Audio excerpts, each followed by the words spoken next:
म्हारी तो आंखें ही फूट गई, जिले लाई म्हारी आंखें के सामने बैठे से पर मन दिखे क्यों नहीं। लड़की इंसाफ होगा अभी हम जिंदा हैं। Welcome everybody, this is me Nikhil Bharadwaj on the show Nikhil Bharadwaj Bollywood and real estate. This is a show where we talk about real estate and interestingly blend it with the Bollywood movies and the iconic dialogue. The dialogue is by Mr. Feroz Khan. Abhi hum zinda hain. Mr. Feroz Khan has assumed the role of RERA and how the RERA is helping buyers to prevent any kind of failure, to prevent any kind of breach into real estate transaction. Let's understand. Let's see what is the learning coming out of it. अरे मैं तो आपको जानता तक नहीं। उदय भाई, इसमें मेरा कोई कसूर नहीं है। मुझे क्या पता कि बरसों के बाद यहाँ टपकेगी। सुब्रू सेठ, ये हमारी मर्जी चलती है और फैसला भी हम ही करते हैं। इंसाफ तो तुम्हें यही दिला सकते हैं। यहाँ सबसे बड़ा यही है।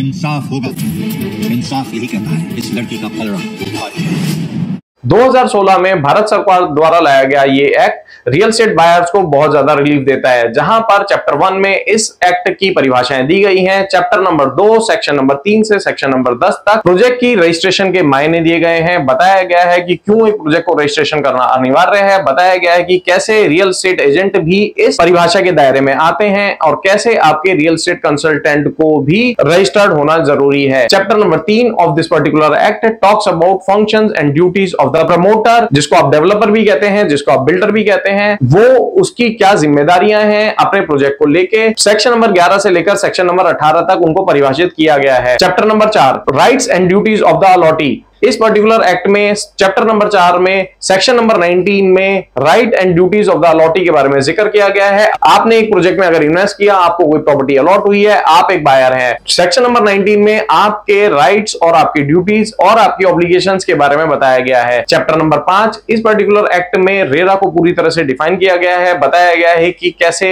क्या क्या इसकी फंक्शनिंग अथॉरिटीज होंगी, कैसे आप एक कंप्लेंट कर सकते हैं। Section number 31 read with section number 35, 36, 37, 38 आपको दिखाता है कि कैसे इस पूरे एक्ट में अगर कोई गड़बड़ होती है या आपके प्रोजेक्ट में डिलीवरी नहीं होती तो आपको कैसे इंसाफ मिल सकता है। Chapter number 6 talks about real estate advisory council. Chapter number 7 talks about real estate appellate tribunal. RERA की अपीलेट ट्रिब्यूनल के का जिक्र चैप्टर नंबर 7 में किया गया है। अगर आप बिल्डर द्वारा दिए गए किसी धोखे से प्रताड़ित हैं, आपको लगता है कि आपको आपका हक नहीं मिला, आपके प्रोजेक्ट में वो चीजें नहीं दी गई जो आपको मिलनी चाहिए थी, तो आप उसका रेरा में जाकर आप अपील कर सकते हैं। लेकिन अगर आपको रेरा से भी न्याय नहीं मिलता तो chapter number 7 real estate appellate tribunal में जाकर आप एप्लीकेशन फाइल कर सकते हैं। सेक्शन नंबर 44 में इसका पूरा प्रावधान दिया गया है। चैप्टर नंबर 8 यहां पर बातें करते हैं कौन सी अथॉरिटीज के पास पावर है जिसके तहत आपके साथ हुए ऑफेंसेस की कंपाउंडिंग करवा सकता है, कैसे आपको न्याय दिलवा सकता है, कैसे वहां पर आपको कंपनसेशन मिल सकती है। Chapter number 9 talks about the finances, the budgets and other aspects of the project which has been registered with RERA. RERA में जो प्रोजेक्ट रजिस्टर किए गए हैं उनका बजट, उनके सारे प्रावधान चैप्टर नंबर 9 में उनका पूरा जिक्र किया गया हुआ है। चैप्टर नंबर 10 में कुछ अलग परिभाषाएं हैं, कुछ मिसलेनियस प्रोविजन है। तो इस तरह से आज हमने बात करी चैप्टर नंबर 1 से लेकर चैप्टर नंबर 10 तक के रेरा के बारे में। आई एम श्योर आपको ये लर्निंग अच्छी लगी होगी। Will get back to you. Please do hit like and subscribe the button. Please do let me know which topic of real estate you want me to cover so that I can bring you more information, ताकि आप एक अच्छा निवेश कर सकें और आपके सपनों के घर को सपनों से सजा सकें। Thank you.